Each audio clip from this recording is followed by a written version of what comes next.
Friends, how are you. आज हम एक नया चैप्टर लेकर आए हैं एनटीएससी के लिए। एनटीएससी में लगभग हर साल आप किसी भी स्टेट में देख लीजिए, इस चैप्टर से लगभग एक क्वेश्चन तो मिनिमम आना ही आना है। अब ये क्वेश्चन डिफरेंट टाइप से हो सकते हैं। जैसे इसमें हम जनरली अगर देखें तो तीन टाइप के क्वेश्चन बनते हैं। एक जो चैप्टर अगर क्वेश्चन हम देखें तो वो बनेगा आपका प्रॉपर्टीज ऑफ मेटल्स और नॉन मेटल्स के बेसिस पर। सेकेंड जो क्वेश्चन बनता है वो है मेटलर्जी से, और थर्ड जो क्वेश्चन आता है वो होता है एलॉयज से। अगर हम ट्रेंड्स की बात करें तो पिछले कुछ सालों में जो ट्रेंड हमने देखा तो वो ट्रेंड कुछ इस तरह से कह रहा है कि जो हमारा कोरोजन है, कोरोजन से एक क्वेश्चन आ जाता है अगर आने को होगा तो, नहीं तो एलॉय से तो एक क्वेश्चन आता ही आता है। अगर वहां से नहीं आएगा तो फिर अगर मेटलर्जी से कुछ टाइप बहुत सिंपल सा क्वेश्चन उठा लेते हैं। लाइक अगर वो कुछ नहीं पूछ पाएंगे, उनको बहुत सिंपलेस्ट क्वेश्चन देना है तो वो तुमसे किसी भी ओर्स के बारे में बात कर लेंगे कि ये किसका ओर है। ठीक है, अगर मेटल और नॉन मेटल की जो फिजिकल और केमिकल प्रॉपर्टीज है इससे भी एक क्वेश्चन आ सकता है। तो क्वेश्चन आने की जो प्रोबेबिलिटी है वो इस तरह से है कि एक क्वेश्चन या दो क्वेश्चन तक आ जाते हैं। किसी भी स्टेट में आप जाएंगे, जैसे अगर मैं मध्य प्रदेश की बात करूं तो एक या दो क्वेश्चन आ जाते हैं। बिहार, गुजरात, राजस्थान, इनमें आ जाते हैं। बस थोड़ा सा ये रहता है कुछ ऐसी स्टेट, उन स्टेट्स में जिनमें की सिलेबस थोड़ा सा हाई है, हाई इन द सेंस कि थोड़ा सा कुछ स्टेट्स क्या करते हैं, हाई कंसेप्ट को प्रेफर करते हैं, तो वहां पर थोड़ा सा पैटर्न ज्यादा अच्छा रहता है। लाइक मैं बिहार की बात करूं तो बिहार में अगर आप सीबीएसई बोर्ड के स्टूडेंट्स हैं तो आप जो पढ़ रहे हैं, बिहारी जो स्टूडेंट्स होते हैं वो इससे बहुत ज्यादा पढ़ रहे होते हैं। ठीक है, तो स्टेट वन का जो पेपर होता है वो वेरी करता है स्टेट वाइज, पर जो फेज टू का हम एग्जाम देंगे उस फेज टू के एग्जाम में आपको नेशनल लेवल पर सीबीएसई ही कंडक्ट कराएगी। क्लियर है। आज हम बात करेंगे फिर से कि हमने क्या बोला, मेटल और नॉन मेटल को। तो हम इसको स्टार्ट करते हैं। सबसे पहले अगर मैं बात करूंगा तो मैं इसकी फिजिकल प्रॉपर्टीज के बारे में, और सारी फिजिकल प्रॉपर्टीज नहीं बताऊंगा, सिर्फ वो जो एक्सेप्शनल प्रॉपर्टीज रखती हैं, क्योंकि chemistry is the science of exception. Okay, और क्वेश्चंस कहां से आते हैं, एक्सेप्शन से आते हैं। ठीक, तो हम बात करेंगे सबसे पहले मेटल्स की physical and chemical properties, sorry physical properties. तो अब पहले मैं फिजिकल प्रॉपर्टीज के बारे में आपसे बात करूंगा of metals and non metals. मैं एक छोटा सा चार्ट बना दूंगा, आप भी इसको नोट करते जाइएगा, नोट करते जाइएगा ताकि नोट्स आपके पास रहे तो जब आप रिवीजन करने बैठे तो आपके पास नोट्स होने बहुत जरूरी है। ठीक है, हार्डली 5 to 6 प्रॉपर्टीज मैं आपसे डिस्कस करूंगा इसमें जो आपके लिए इंपॉर्टेंट है। सबसे पहली प्रॉपर्टी अगर मैं बात करूं आपसे, यहां पर मैं प्रॉपर्टी ले लेता हूं, यहां पर मैं मेटल्स की बात कर लूंगा और यहां पर हम बात कर लेंगे नॉन मेटल की प्रॉपर्टी की। किसकी, नॉन मेटल की प्रॉपर्टी की। ठीक है, आप देखो प्रॉपर्टी में सबसे पहले मैं हार्डनेस ले लेता हूं। क्या ले लेता हूं, हार्डनेस। तो क्या मेटल्स हार्ड होते हैं, सर बिल्कुल होते हैं। तो क्या होते हैं, हार्ड होते हैं, यस हार्ड। एक्सेप्ट कौन नहीं होते हैं हार्ड, एल्कली मेटल्स। और एल्कली मेटल्स में कौन से होते हैं, एल्कली मेटल्स में कौन से हो गए, लाइक सोडियम, पोटेशियम, लिथियम। क्या हो गया, sodium, potassium, lithium. They are soft, they are soft. ठीक है, याद रखना। यहां देखा जाए तो नॉन मेटल्स कैसे होते हैं, सॉफ्ट होते हैं नेचर में, एक्सेप्ट यहां पर भी एक एक्सेप्शन है। क्या है, आई थिंक आपको पता होगा, डायमंड। क्या है, डायमंड। और डायमंड क्या है, नेचुरली अकरिंग हार्डेस्ट सब्सटेंस है। क्या है ये, नेचुरली अकरिंग हार्डेस्ट सब्सटेंस है, naturally occurring hardest substance, naturally occurring hardest substance, hardest substance. Okay, ध्यान रखना भाई इस चीज को थोड़ा सा। जो एक्सेप्शंस है अपन उसको ज्यादा फॉलो करेंगे क्योंकि एक्सेप्शंस के बेसिस पर ही ज्यादातर अपन डिस्कस करते हैं और क्वेश्चंस भी वहीं से आते हैं। सेकंड हो गया आपका स्टेट। क्या हो गया आपका, स्टेट। तो देखो मेटल्स कैसे होते हैं, सॉलिड होते हैं नेचर में। कैसे होते हैं, सॉलिड। तो यानी generally occur in solid state, occur in solid state, occur in solid state. जो नॉन मेटल्स होते हैं वो तीनों स्टेज में तीनों स्टेट्स में एग्जिस्ट करते हैं, मतलब ऑल एग्जिस्ट इन, यहां पर थोड़ा सा इसको ऐसे लिख लेते हैं ताकि पता रहे कहां से हम यूज कर रहे हैं। Exist in all three states, all three states. अब हमको देख लेना है कि कौन कौन सी थ्री स्टेट्स है। First one is solid, second one is liquid and third one is gas. ध्यान रखो, सॉलिड में अगर बात करें तो क्या होगा आपका एग्जांपल, एक नॉन मेटल का आयोडीन लिख लेना भाई। क्या लिखोगे, आयोडीन लिख लेना। ठीक है, लिक्विड में बात करेंगे तो ब्रोमीन, क्या हो गया आपका, ब्रोमीन। और गैस में बात करेंगे तो क्लोरीन। ठीक है, आप तो मैं बता दूं मैं बहुत बढ़िया चीज बार बार, which non metal is liquid in nature, which non metal is liquid in nature. तो क्वेश्चन क्या था, आंसर क्या था, ब्रोमीन। ये एनटीएससी का प्रीवियस ईयर क्वेश्चन है, ध्यान रखना। जब आप सैंपल पेपर सॉल्व करेंगे तो आपको किसी ना किसी स्टेट में मिल जाएगा। जनरली अगर बात करूं तो गुजरात, महाराष्ट्र या आपको एमपी के किसी एक पेपर में ये क्वेश्चन मिल जाएगा कि ब्रोमीन जो है लिक्विड नॉन मेटल है। क्लियर है, आप इसको नोट कर लो, फिर अपन नेक्स्ट प्रॉपर्टी के बारे में बात करते हैं। आइए अब हम बात करेंगे थर्ड प्रॉपर्टी की। थर्ड प्रॉपर्टी है आपकी लस्ट्रस नेचर, लस्ट्रस। और लस्ट्रस नेचर क्या होता है, लस्ट्रस मीन शाइनी अपीयरेंस। कैसा होता है, शाइनी अपीयरेंस। तो देखो याद रखना, जो मेटल्स होते हैं वो शाइनी अपीयरेंस रखते हैं, तो क्या बोल सकते हैं हम, लस्ट्रस इन नेचर। तो जितने भी मेटल्स होते हैं वो कैसे होते हैं, नेचर में लस्ट्रस होते हैं। अब नॉन मेटल में बात करें तो यार नॉन लस्ट्रस, ये तो शाइनी नहीं होंगे, नॉन लस्ट्रस। एक्सेप्ट, अगेन देखो फिर यहां पर क्या आ गया, एक्सेप्शन आ गया। और एक्सेप्शन में हो गया आपका, देखो एक तो ग्रेफाइट सबको याद होगा ना, ग्रेफाइट। क्या हो गया आपका, एक ग्रेफाइट। और सेकंड है आपका आयोडीन। क्या है सेकंड आपका, आयोडीन। ये कैसे है, शाइनी इन नेचर, या शाइनी अपीयरेंस है इनका। ठीक है, इनका क्या है, शाइनी अपीयरेंस है। थोड़ा सा मेरा गले में खराश है, तो आई होप कि मैं जो बोलूं आपको क्लियर थोड़ा सा सुनाई दे। ठीक है, तो ये समझ में आ गया लस्ट्रस नेचर। अब बात कर लेते हैं हम फोर्थ प्रॉपर्टी आपकी, melting point and boiling point. MP is melting point, BP is boiling point. ध्यान रखना भाई, MP is melting point, BP is boiling point.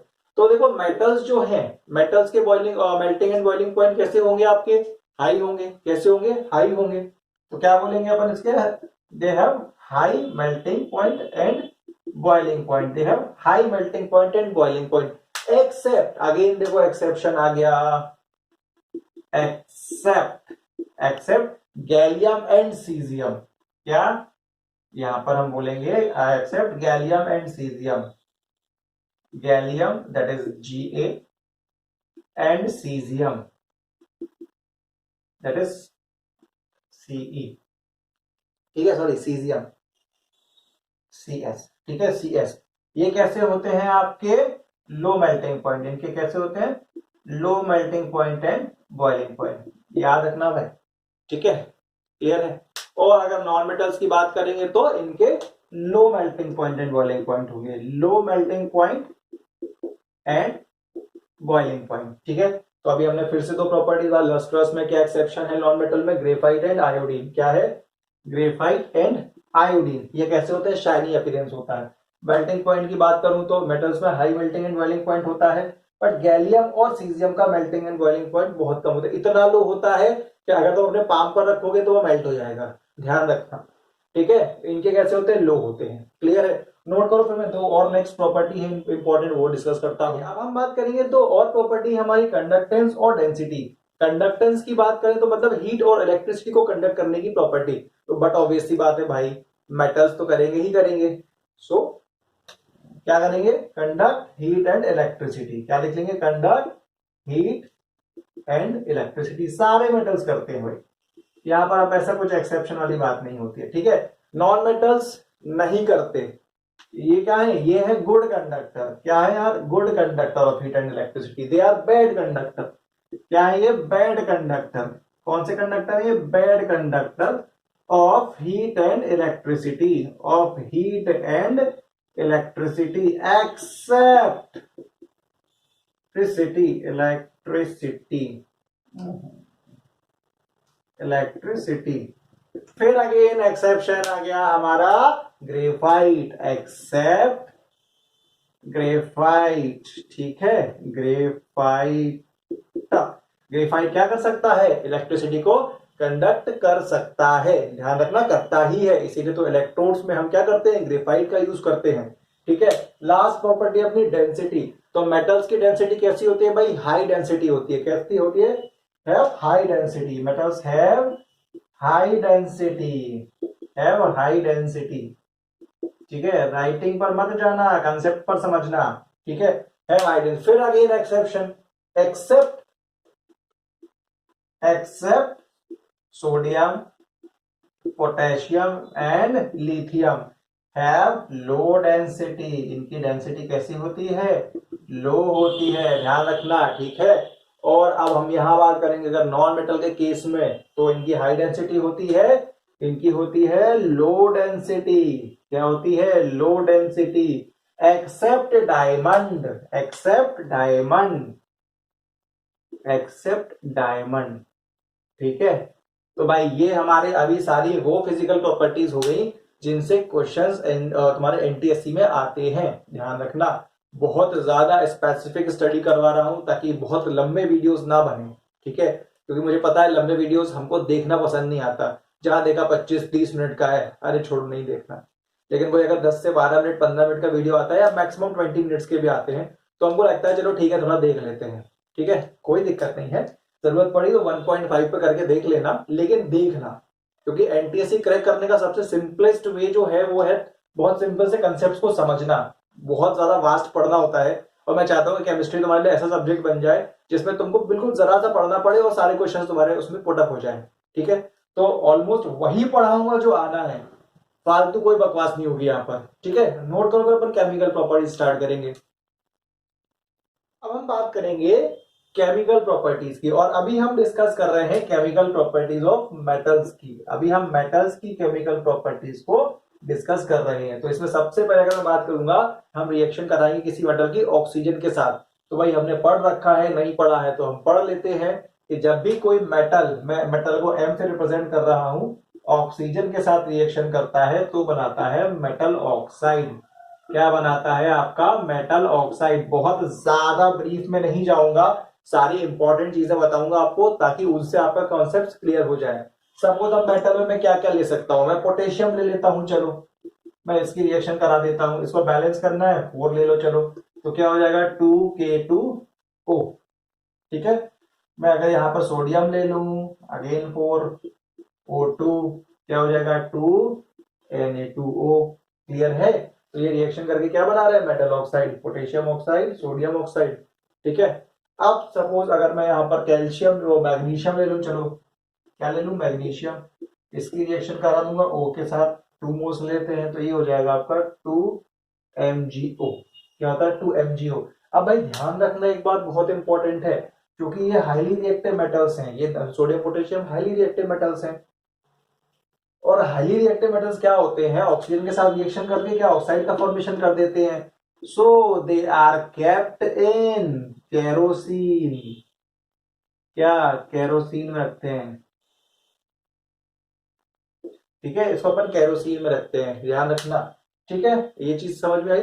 Suppose मैं तुम्हें एल्यूमिनियम के साथ रिएक्शन करा दूं O2 की, तो बनेगा क्या तुम्हारा? Al2O3 बनेगा। क्या बनेगा? Al2O3। तो अब इसको हमें क्या करना है? Al2O3 को हमें बैलेंस करना है, ठीक है। बैलेंस करना है तो हम इसको 4 ले लेते हैं, इसको 2 कर देते हैं, इसको 3 कर देते हैं। ये तुम्हारा बैलेंस हो गया। तो आई थिंक हमने मेटल की ऑक्सीजन के साथ रिएक्शन सीख ली। ये तुम्हारे प्रोडक्ट्स बनते हैं। हम आगे बढ़ेंगे इसके बाद, नोट कर लीजिए, फिर वाटर के साथ रिएक्शन करते हैं। अब हम बात करेंगे बहुत ही इंपॉर्टेंट रिएक्शन, हम जब मेटल को वाटर के साथ रिएक्शन कराएंगे तो क्या होगा। तो देखो बहुत सिंपल वे में समझाऊंगा। सपोज ये मेरे पास मेटल है, ये वाटर के साथ रिएक्शन कर रहा है। जब वाटर के साथ रिएक्शन करेगा तो या तो मेटल हाइड्रोक्साइड बनेगा या मेटल ऑक्साइड बनेगा, और प्लस निकलेगा आपका हाइड्रोजन गैस, ठीक है, ध्यान रखना। अब हम देख लेते हैं इसको कि अलग अलग तरीके से कैसे करना होता है इसको। तो देखो सपोज मेरे पास एक मेटल है, इसकी मैं वाटर के साथ रिएक्शन कराऊंगा, और वाटर की कंडीशन क्या है यहाँ पर, मैं ऐसे लिख देता हूं, चलो सिंपल और क्लियर हो जाएगा। कोल्ड वाटर इसके साथ कराऊंगा, मैं कोल्ड वाटर के साथ रिएक्शन कराऊंगा, तो हमेशा बनेगा आपका मेटल हाइड्रोक्साइड, मेटल हाइड्रोक्साइड, ध्यान रखना, और प्लस निकल जाएगा आपका हाइड्रोजन। क्लियर है? आप सर यहाँ पर मेटल कौन सा हो सकता है, तो हाईली रिएक्टिव मेटल आप ले सकते हो। यानी यहाँ पर आपका मेटल कौन सा हो सकता है? सोडियम हो गया, पोटेशियम हो गया और कैल्शियम, ठीक है। सोडियम हो गया, पोटेशियम हो गया, कैल्शियम हो गया। सेकेंड रिएक्शन करूं अगर मैं, सपोज मैं यहाँ पर मेटल की रिएक्शन आपकी हॉट वाटर के साथ ले लेता हूं। किसके साथ? हॉट वाटर के साथ ले लेता हूं। ध्यान रखना भाई, हॉट वाटर के साथ जब रिएक्शन लेते हैं तो आपका या तो मेटल हाइड्रोक्साइड बनेगा या मेटल ऑक्साइड बनेगा। ध्यान रखना, मेटल मतलब ऑक्साइड भी बन सकता है और हाइड्रोक्साइड भी बन सकता है, और प्लस क्या निकलेगा आपका H2 निकलेगा। ठीक है, यहां पर हमारा मेटल कौन होगा, यहाँ पर हमारा मेटल कौन सा होगा, मैग्नीशियम होगा। क्या होगा, मैग्नीशियम होगा। यहाँ पर हम मैग्नीशियम की रिएक्शन कराते हैं हॉट वाटर के साथ। क्लियर है भाई आपकी, सॉरी रुकना, यहाँ पर आपका हाइड्रोक्साइड का ही फॉर्मेशन होगा, और जो बनेगा वो तुम्हारा बनेगा MOH होल ट्वाइस हाइड्रोक्साइड। देख लेना बना के, मैग्नीशियम रख लेना, तो मैग्नीशियम हाइड्रोक्साइड बन जाएगा आपका। थर्ड इंपॉर्टेंट रिएक्शन है जो मैं कर रहा हूं, वो है मेरी मेटल की रिएक्शन अगर मैं करा दूंगा स्टीम के साथ। अगेन मोस्ट इंपॉर्टेंट, देखो तीन कंडीशन है, कोल्ड वाटर, हॉट वाटर और स्टीम के साथ रिएक्शन। आप देखो जब स्टीम के साथ रिएक्शन कराएंगे, तो हम स्टीम के साथ रिएक्शन कराएंगे तो बनता है मेटल ऑक्साइड। क्या बनता है आपका, मेटल ऑक्साइड, और इसके साथ निकलती है हाइड्रोजन गैस। अब यहाँ पर मेटल क्या हो सकता है, तो सर हमारा जो मेटल हो सकता है वो हमारा जिंक हो सकता है, सर वो हमारा आयरन हो सकता है, वो हमारा एल्यूमिनियम हो सकता है। मैंने रिएक्शन लिख के नहीं बताया, आप अपनी एनसीईआरटी या जो भी अपनी रेफरेंस बुक होगी उसको खोलकर देख लेना, उसमें रिएक्शंस मिल जाएंगी। कंसेप्ट जो समझने का था वो ये था कि वाटर की कंडीशन क्या है, एक कोल्ड वाटर, एक हॉट वाटर और एक स्टीम। कोल्ड वाटर के साथ हाइड्रोक्साइड, हॉट वाटर के साथ भी हाइड्रोक्साइड, और स्टीम के साथ तुम्हारा क्या बनेगा, ऑक्साइड। अरे यार एक चीज ध्यान रखना है, यहाँ पर मैग्नीशियम भी है, यहाँ पर मैग्नीशियम भी है। मैग्नीशियम जो है ऑक्साइड और वाटर, मतलब जब हॉट वाटर के साथ रिएक्शन करता है तो हाइड्रोक्साइड का फॉर्मेशन करेगा, और जब मेटल स्टीम के साथ रिएक्शन करता है मैग्नीशियम, तो ऑक्साइड का फॉर्मेशन करेगा। क्लियर है, नोट करो, फिर आगे बढ़ेंगे हम। अब हम बात करेंगे एक नई रिएक्शन की, जब हम बात करेंगे amphoteric nature of metal oxides. देखो हमें पता है मेटल ऑक्साइड्स का नेचर कैसा होता है, बेसिक होता है नेचर में। Metal oxides are basic in nature. कैसा होता है नेचर, बेसिक होता है। अब देखो एम्फोटेरिक का मतलब क्या होता है कि एसिड के साथ रिएक्शन कराओगे तो वो बेस की तरह एक्ट करेगा, और बेस के साथ रिएक्शन कराओगे तो वो एसिड की तरह एक्ट करेगा, यानी वो एसिड और बेस दोनों के साथ रिएक्ट कर सकता है। तो यहाँ पर मैं एक एग्जांपल ले लेता हूं, सपोज मैं यहाँ पर जिंक ऑक्साइड को ले लेता हूं। ठीक है, जिंक ऑक्साइड की रिएक्शन में तो मैं सपोज मैं पहले HCl के साथ करा देता हूँ, एक एसिड के साथ मैंने इसकी रिएक्शन करा दी, तो आप देखो यहाँ पर क्या बनेगा, ZnO प्लस HCl, तो हमें ट्वाइस करना पड़ेगा, तो बन गया ZnCl2 प्लस क्या निकल गया आपका हाइड्रोजन। क्लियर है। अब इसी की रिएक्शन अगर मैं बेस के साथ करा दूं, किसके साथ, बेस के साथ, ये एसिड है ये बेस है, अब क्या होगा, इसको भी ट्वाइस करते हैं, इसको ट्वाइस करेंगे तो ये अब बन जाएगा Na2ZnO2 प्लस H2, ये बना आपका सोडियम जिंकेट। क्या बना, सोडियम जिंकेट। अब थोड़ा सा रिएक्शन चेंज हो गया, ठीक है, याद रखना। एक और ले लेते हैं अपन, एल्यूमिनियम ऑक्साइड ले लेते हैं, Al2O3 की रिएक्शन ले लेते हैं। ठीक है, Al2O3 की रिएक्शन हम 6HCl के साथ करा देते हैं, सबसे पहले एसिड के साथ करा के देख लेते हैं। अब मैंने एसिड के साथ रिएक्शन कराया तो देखो क्या बनेगा, ये Cl था, ये Al था, तो क्या बन जाएगा तुम्हारा AlCl3, तो ये बन गया आपका 2AlCl3। क्या बन गया, 2AlCl3 प्लस क्या निकल गया आपका 3H2। क्या निकल गया, सुनो वाटर भी है आपके पास, AlCl3 निकाला आपने, तो क्या बन जाएगा आपका, वाटर निकल जाएगा यहाँ पर। ठीक है, क्लियर है, ये बात समझ में आ गई, यहाँ भी वाटर निकलेगा। ठीक है, ऑक्सीजन बैलेंस कर देना, यहाँ पर मैं भूल गया था इसको। ठीक है, अब इसी की रिएक्शन अगर मैं बेस के साथ करा दूं, यानी Al2O3 की रिएक्शन अगर मैं अगेन बेस के साथ करा दूं तो क्या होगा, तो अब बनेगा तुम्हारा 2NaAlO2 और प्लस निकल जाएगा आपका अगेन वाटर। इसको अपन बोलते हैं सोडियम एल्यूमिनेट। क्या बोलते हैं, सोडियम एल्यूमिनेट, सोडियम एल्यूमिनेट। ठीक है, तो ये बहुत इंपॉर्टेंट रिएक्शन है जो अपन को एम्फोटेरिक नेचर के बारे में बता रही है मेटल ऑक्साइड्स के। नोट करिए, फिर अपन आगे बढ़ेंगे। ओके, अब हम बात करेंगे नॉन मेटल्स की केमिकल प्रॉपर्टीज। हमें बस जनरली बस इन्हीं दो प्रॉपर्टीज को स्टडी करना है, क्योंकि यही दो का मैंने क्वेश्चंस देखे हैं कुछ स्टेट्स में। ठीक है, अब मैं बात करूंगा अगर ऑक्सीजन के साथ कोई नॉन मेटल रिएक्शन करेगा, तो भाई बहुत सिंपल है, ये तुम्हारा NaN क्या है, नॉन मेटल, ये रिएक्शन करेगा ऑक्सीजन के साथ और ये बना देगा तुम्हारा नॉन मेटल ऑक्साइड। क्या बना देगा, NMO, नमो, नमो नहीं, नॉन मेटल ऑक्साइड है ये, ध्यान रखना। ठीक है, अब मैं नॉन मेटल ऑक्साइड तुम्हारे कौन कौन से हैं मतलब बनेंगे, तो सबसे पहले अगर मैं नॉन मेटल को ले लूं तो मैं सबसे पहले कार्बन को ले लेता हूं। ठीक है, कार्बन की रिएक्शन मैंने कराई O2 के साथ, और यहाँ पर कंडीशन है तुम्हारा O2 जो है एक्सेस में है, जब हमें एक्सेस में ऑक्सीजन मिलेगी तब जो प्रोडक्ट बनेगा वो होगा कार्बन डाइऑक्साइड। ठीक है, सपोज मेरे पास ऑक्सीजन इनसफिशियंट हो जाए, मतलब जितना रिक्वायर्ड था उतना हो ही ना, तो क्या होगा, तो सपोज मैंने एक ले लिया आपकी इनसफिशियंट अमाउंट, क्या ले लिया, इनसफिशियंट अमाउंट ले लिया, यानी क्या है हमारे पास उतना नहीं है जितना हमको चाहिए, तो अब क्या होगा, अब बनेगा तुम्हारा कार्बन मोनोऑक्साइड, क्या बनेगा, कार्बन मोनोऑक्साइड, मोनोऑक्साइड। ठीक है, ये मोनोऑक्साइड होता है। क्लियर है, ये चीज समझ में आई। सपोज अगर मैं सल्फर की रिएक्शन करा दूं O2 के साथ तो क्या बन जाएगा तुम्हारा, SO2 बन जाएगा। ये समझ में आया। अब हम बात करते हैं नेचर ऑफ NMO यानी नॉन मेटल ऑक्साइड का नेचर कैसा होता है। तो मेटल ऑक्साइड्स कैसे थे, बेसिक थे नेचर में, ये कैसे होते हैं, acidic in nature, acidic in nature हो जाएंगे। ठीक है, समझ में आया। अब भाई देखो क्या होगा, जब भी हम किसी नॉन मेटल ऑक्साइड की रिएक्शन किसके साथ कराएंगे, वाटर के साथ कराएंगे, तो वो कैसा बनाएगा कंपाउंड, एसिडिक कंपाउंड का फॉर्मेशन करेगा। कैसे करेगा सर बता तो दीजिए, आओ देख लेते हैं। हम CO2 को ले लेते हैं, वाटर के साथ रिएक्शन कराएंगे, वाटर के साथ रिएक्शन कराएंगे तो बन जाएगा H2CO3, H2CO3 क्या बन गया, H2CO3। इसको बोलते हैं कार्बोनिक एसिड, क्या बोलते हैं, कार्बोनिक एसिड। ये एक वीक एसिड होता है, जो तुम्हारी एयर की ड्रिंक्स होती हैं, सॉफ्ट ड्रिंक जिसको हम बोलते हैं, कोल्ड ड्रिंक्स आप बोलते हैं, उसमें अपना यही यूज होता है, क्या होता है, कार्बोनिक एसिड यूज होता है। क्लियर है। अगर मैं SO2 की रिएक्शन करा दूं वाटर के साथ तो ये बन जाएगा H2SO3, और अगर SO ट्राइऑक्साइड की रिएक्शन करा दूं वाटर के साथ तो बन जाएगा H2SO4। ये सल्फेट है, ये सल्फाइट है, हाइड्रोजन सल्फाइट, हाइड्रोजन सल्फेट, ये हो गया हाइड्रोजन सल्फाइट, क्या है, सल्फाइट। अगर आपने 9th में वैलेंसीज पढ़ी होंगी तो आपको याद होगा। और ये तुम्हारा क्या है, हाइड्रोजन सल्फेट या सल्फ्यूरिक एसिड, या इसको अपन बोलते हैं सल्फ्यूरिक एसिड। और भाई यहाँ पर मुझे एक बहुत इंपॉर्टेंट क्वेश्चन याद आ रहा है, और वो ये है कि सल्फ्यूरिक एसिड जो है इसको अपन बोलते हैं किंग ऑफ केमिकल्स। क्या बोलते हैं, किंग ऑफ केमिकल्स।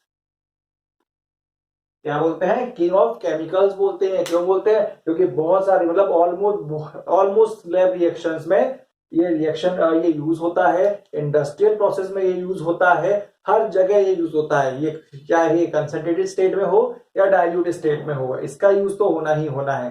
तो आप सबसे पहले ये देख लो, आज हमने क्या पढ़ा, ऑक्सीजन के साथ नॉन मेटल की रिएक्शन पढ़ी है और nature of non metal oxide देखा है हमने। इसमें सबसे पहले देख लिया, सफिशिएंट अमाउंट होगा तो ऑक्साइड बनेगा, इनसफिशिएंट होगा तो मोनो ऑक्साइड बनेगा। ठीक है, आज के वीडियो में हम इतना ही रखेंगे। इसके बाद अब जो नेक्स्ट वीडियो आएगा इसमें 2 पार्ट में इसको डिवाइड करने वाला हूं। इसमें क्या क्या रहेगा देख सुन लो। सेकेंड पार्ट में मैं मेटलर्जी बताऊंगा आपको, ठीक है, और थर्ड पार्ट में मैं रखूंगा, इसमें हो सकता है मैं कोई आगे पीछे इसको अपलोड कर दूं, हो सकता है मैं कोरोजन और एलॉयज को पहले दे दूं और मेटलर्जी को बाद में दूं, तो वो आप देख लीजिएगा। जो भी आएगा उसको ध्यान से देखना है, उसके नोट्स बनाने, उसको लर्न करना है, क्योंकि मैंने बोला ना ये चैप्टर ऐसा है, इसमें से फिक्स क्वेश्चन तो आना ही आना है, आप अवॉइड नहीं कर सकते। और खासकर आपके स्टेट में तो आप अवॉइड नहीं कर सकते, क्योंकि जो मेरा जो है नॉर्थ ईस्ट की बात करूं या नॉर्थ इंडिया की बात करूं तो यहाँ पर तो ये चैप्टर इतना है पॉपुलर है एग्जामिनर्स का। जब भी उन्हें एग्जाम में पेपर बनाना होगा तो सबसे पहले इस चैप्टर को उठाएंगे, क्योंकि लेंथी चैप्टर है। ठीक है ना, तो क्वेश्चंस तो बट ऑब्वियसली बातें पुट होंगे ही। Stay connect with us, next lecture आप देख लीजिएगा। अगर आपने प्रीवियस लेक्चर नहीं देखे हमारे, मैंने IUPAC का एक लेक्चर ऑलरेडी डाल दिया है, आप वो देख सकते हैं। केमिकल रिएक्शन एंड इक्वेशन का मैंने वीडियो डाल दिया है, आप जाके उसको देख लीजिएगा। प्लेलिस्ट में सारे चैप्टर्स अवेलेबल हैं। NTSC एक्सप्रेस सीरीज में आप जाके सारे वीडियोस को देख सकते हैं। चैनल को सब्सक्राइब नहीं किया है तो कर लीजिए, बेल आइकॉन को प्रेस कर दीजिए, ताकि मेरे जितने भी न्यू वीडियोस आपको आएंगे वो आपको तुरंत मिल जाए, आपको नोटिफिकेशन में आपको उनको देख पाओगे। ठीक है, आज फिलहाल इतना ही। नेक्स्ट वीडियो में मिलते हैं अपन कुछ नए क्वेश्चंस के साथ। Okay, bye.